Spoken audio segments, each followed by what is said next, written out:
स्वास्थ्य पाई पुदीना पत्र बहुत भल होइथाय।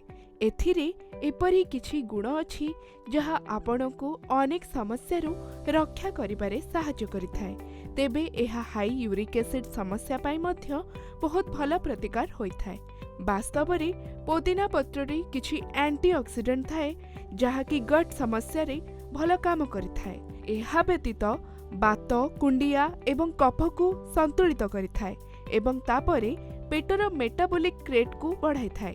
तेबे आपण प्रतिदिन जहा खाती ताहा प्रोटीन ने भरपूर होइथाय एवं एथिरे प्यूरिन थाए जहा फଳରେ पुदीना पत्र खाइबा द्वारा शीघ्र हजम हो जाए एवं एहा यूरिक एसिड आकार रे जमा होई न थाए। तेणु आसंतु जानिबा यूरिक एसिड पाई पुदीना पत्र किपरि व्यवहार करा जाए। पुदीना पत्र रे अनेक पोषक तत्व अछि जहा शरीर रे यूरिक एसिड नियंत्रण करिबारे सहाय्य करिथाय। सेथि पई आपणको केवल एही उपाय रे पुदीना खाइबाको पड़िबो। तेबे 8 रु 10 टी ताजा पुदीना पत्र ने धोई दियंतु।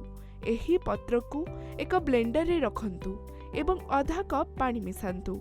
एहा परे ताको भल भाबरे ब्लेंड करि दियंतु। एहा परे गैस ऑन करी एही पेस्ट को एक पैन रे रखंतु एवं एथिरे किछि गुड़ मिसांतु। एहा परे एथिरे अल्प जुआणी मिसांतु एवं तापरे गैस बंद करि दियंतु। तेबे आपण एहाकू प्रतिदिन गोटिए थर एवं 1 चामच खांतु। पुदीना पत्र गुड़िक एंटी इन्फ्लामेटरी गुण रे भरपूर होइथाय जहा हाड़रे जंत्रणा कम करिबारे सहाय्य करिथाय। एहा हाड़रे फुला मध्य कम करिथाय। मेटाबॉलिक रेट को बढ़ाइबा व्यतीत एहा शरीर रे प्यूरिन परिमाण को ह्रास करिथाय एवं सेगुड़ी को जमा हेबाकू देई न थाए। एही परी एही पत्र गुड़िक शरीर रे यूरिक एसिड वृद्धि करिबाकू दिए नाही एवं हजम सह जड़ित समस्या मध्य कम करिबारे सहाय्य करे। तेणु जदि यूरिक एसिड वृद्धि हुए तेबे आपण पुदीना पत्र खाई परिबे।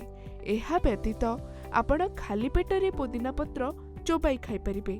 एहा व्यतीत आपण एहार चा पी परिबे किंबा एहार रस मध्य पी परिबे।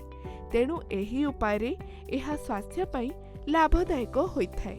सेथि पाई आपण एही सब स्वास्थ्य समस्या रे पुदीना पत्र को खाई परिबे।